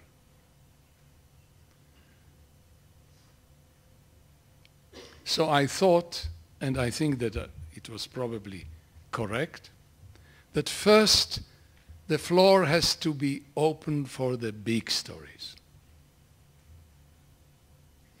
And then perhaps there might be some little room for the small stories.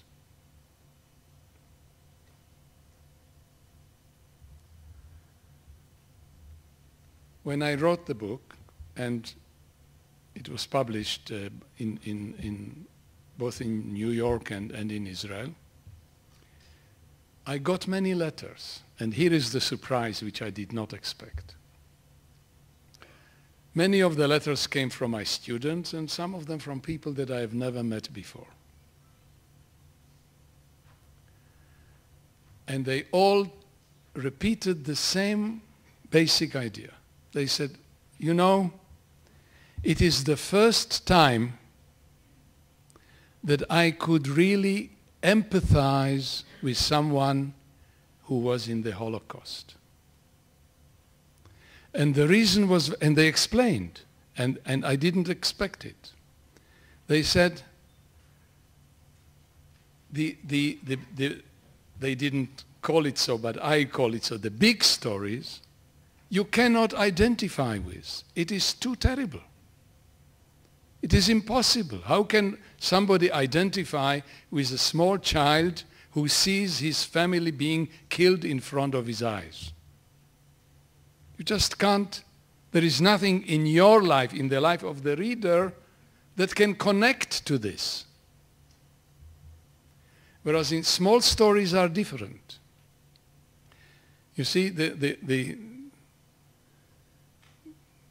The the orphanage in the Catholic orphanage where I was hiding with my sister, we were always hungry, but we didn't starve. We were simply always hungry. Now, there is a difference. Everybody, every reader knows what being hungry means. Starving, nobody knows. Very few people know.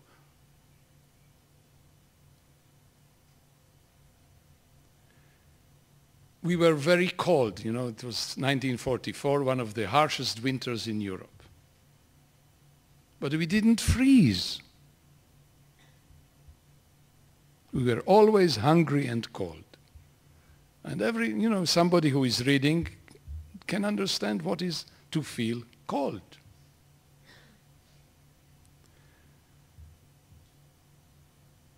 We were very, very lonely because our parents were gone, and we were afraid we'll never see them again.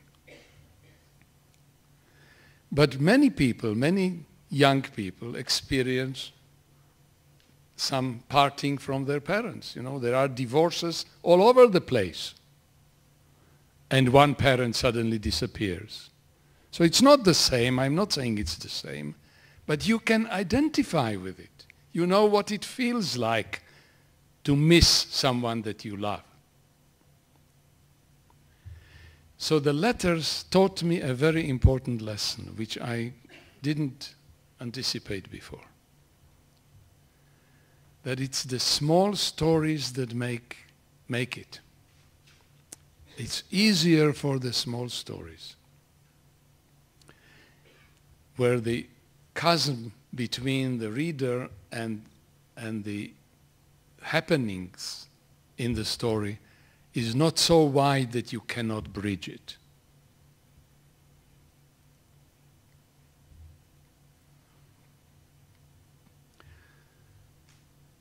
Now the problem is that even small stories are episodic memories, and they will be shortly gone.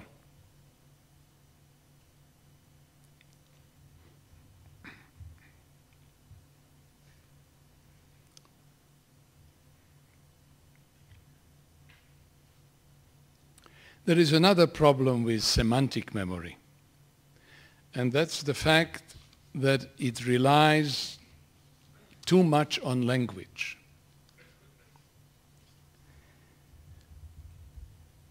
And there is a problem with Holocaust language. I want to read to you something which I wrote some time ago, which relates to this issue.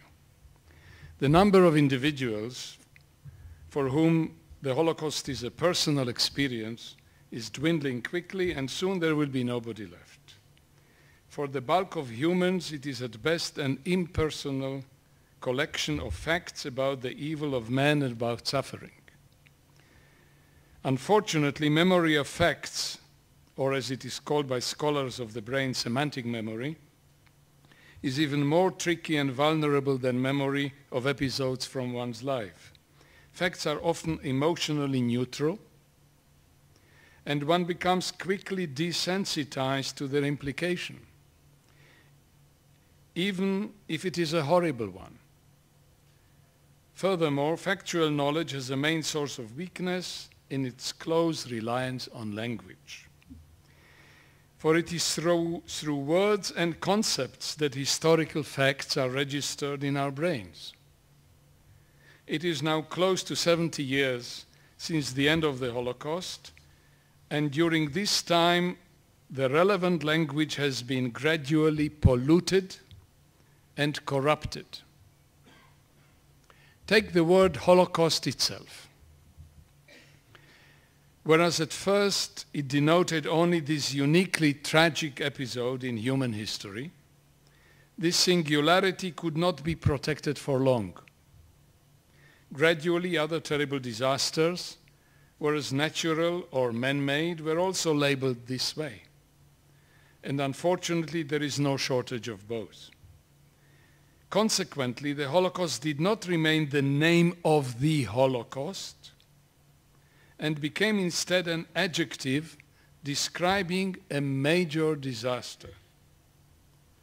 From here, the road to total disintegration of meaning was a fast one. It was often used and abused and eventually used up. I recall with shudder when I heard a sports commentator describing the rout of his team on the soccer field as a Holocaust. Such usages inevitably detract from the enormity of the original connotation. It is almost as if we needed to coin a new word, preferably one that does not yet exist, and thus cannot be used in other contexts. Some time ago I thought that the word manquake might be a good candidate, just as an earthquake is among the most terrible natural disasters. A manquake denoting the trembling of men by men might denote the impact of the ultimate evil. Now take the concept of the final solution. In principle, if we wanted to protect this concept from dilution, we should have prevented it from being used in other contexts. However, each time that a mathematics teacher discusses the final solution of a computational problem, he inevitably, and probably without awareness, detracts from the original meaning. The most simple example concerning the pollution of language is the number 6 million. People who lived through the Holocaust cannot hear this number without it bringing them right away back to the darkest hour, darkest of all hours. And yet it is a legitimate number and appears in many different contexts. A company can invest 6 million shekels without worrying about the fact that perhaps it is an illegitimate number. It is as if we had a law that you can use all the numbers up to 5,909,000 blah, blah, blah, and then jump to 6,000,001, but 6 million don't touch. It is already taken.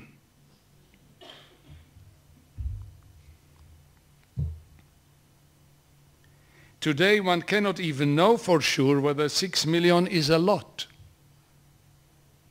There is no easily accessible image that represents the size of such a number. Let me suggest one such image. Imagine a line of people standing next to each other, holding hands. Each person takes just 1 meter. The line starts in Jerusalem,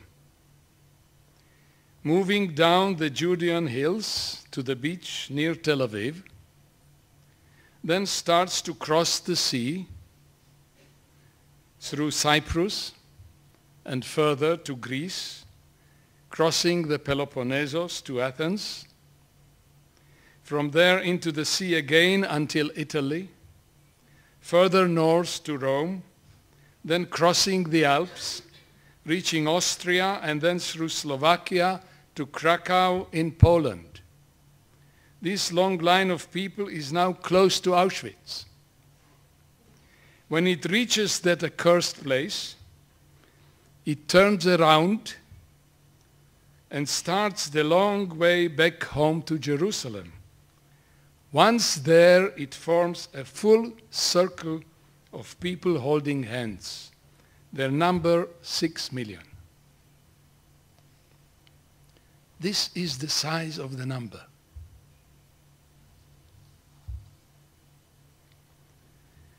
Images are unique and thus better protected from linguistic dilution. Images, like personal stories, vary from each other.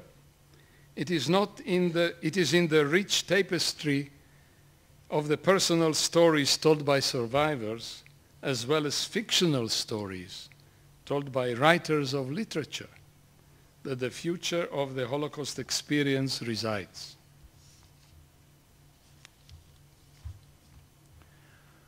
Which brings me to the last and perhaps the biggest obstacle in front of us. And for a lack of better word, I will call it simply habituation. Getting used to things. The brain is very fast in learning to habituate. On the second exposure to something similar, it is already much less potent. Now, we know that memories, all memories, undergo a process that can be called, and sometimes have been called, leveling. Leveling means that the details get washed out, and what remains is only the main structure of something. And the details get washed out primarily if it is semantic memory, because there are no details in semantic memory, only facts. So things become level. And then there is another process which adds to it, and this is sharpening. What is sharpening? That's very few images start to dominate the entire picture. This is already happening in the context of the Holocaust, happening for many years. We all know, and we have seen hundreds of times, the picture of the entry to Auschwitz through the railway with the Arbeit macht frei. We have all seen the barbed wires with the small child with the hat which is too big for him and the very sad eyes looking through the barbed wire. We have all seen the heap of shoes, and we've all seen the emaciated people that have been found by the armies that came to the camps. These are the images that start to dominate the entire context. There are not too many. There are very few. This is sharpening. First, the details are left out, and then few things enter the Parthenon of memory, and they dominate the entire scene because they are powerful. They carry very powerful messages, and because of repetition. We have seen them very, very often.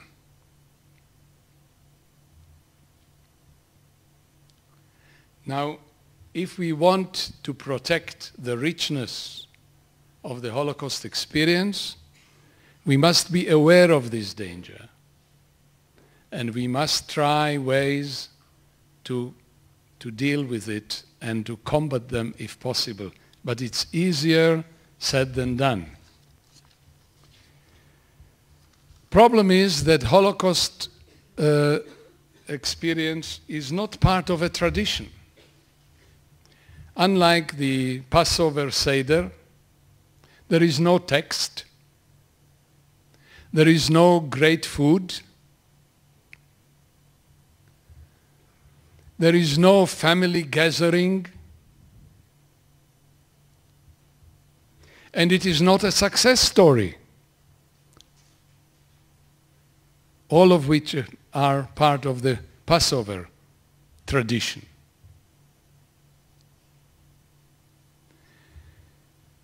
So we cannot hope that repetition will build a sustainable tradition. I'm afraid that repetition will just dilute the richness of the and enormity of the event. So how do one resist routine and repetition?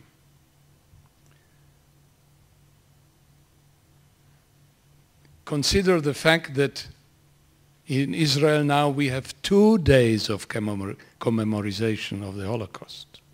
We have the one which we had since the beginning of Israel, the Israeli Holocaust Day, and there is now an international Holocaust Day, which was a great thing that happened in the United Nations. Great thing.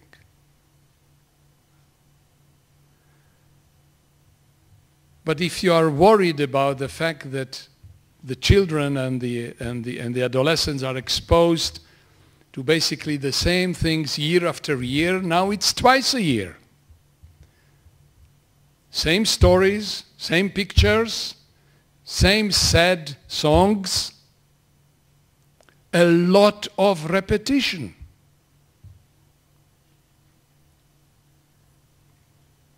Not good. So as memory keepers, it is our task to think of new ways all the time.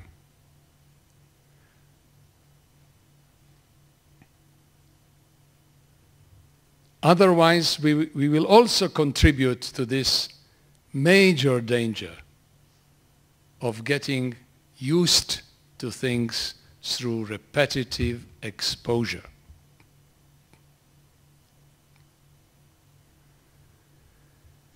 I would like to conclude with a note of hope. I was fortunate enough to listen to the previous session. And I realized that in the young fourth generation, as keepers of memory, we are getting fantastic reinforcement. So there is hope. Thank you.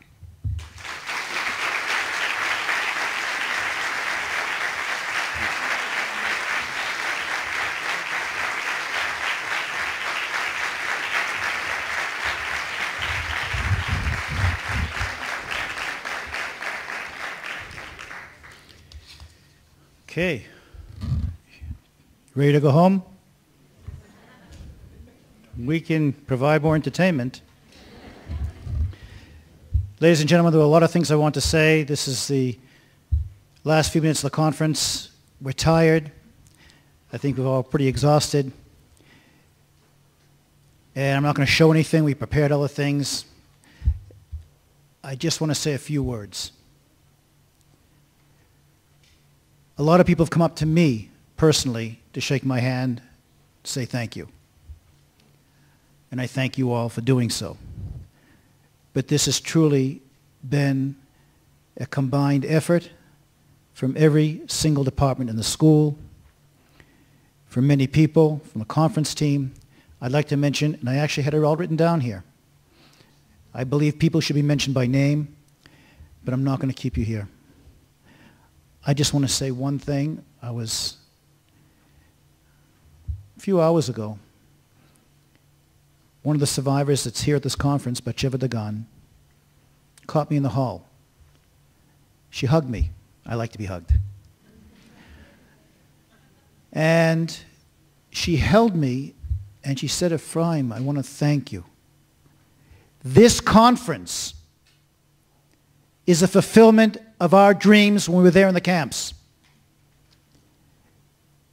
And this intergenerational dialogue from the first, second, third, and fourth generation has given me that hope that that dream is fulfilled. And this story will continue to be told by you, by your students, and future generations. I personally and collectively, all of us here that have been working hard over these last 9 months, want to thank you. My boss is sitting here and asking me, so Ephraim, how many people really came to the conference?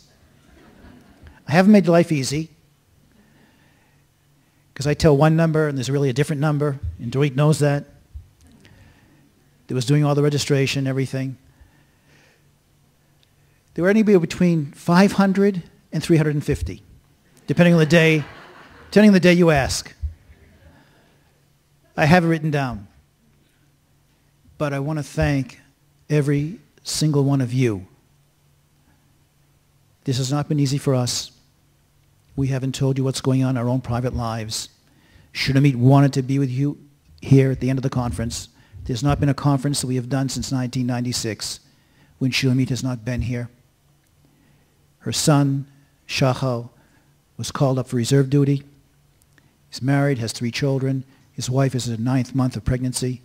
And Shulamit was called up as well to be the grandmother, the mother-in-law, and to take care of her grandchildren and daughter-in-law when her son has been called up. Every single one of us here, the staff you see around you, have similar stories. We have done our best to make sure that this would be an experience for all of you to take home and to pass on. But it has been your determination of the people sitting here, your passion and your commitment that has given us the strength to put our problems aside and to devote our time and energy to all of you that made the great schlep and leap of faith to be with us here these last 3 days in Jerusalem and in Israel. Toda Rabba to every single one of you that have come here.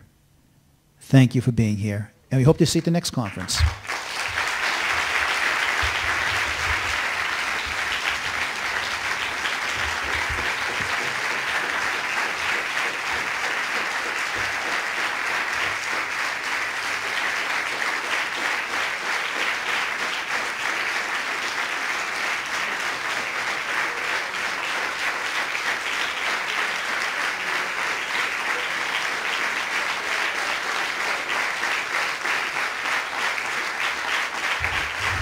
Okay, go home. Genug is genug. Time to go home. Thank you.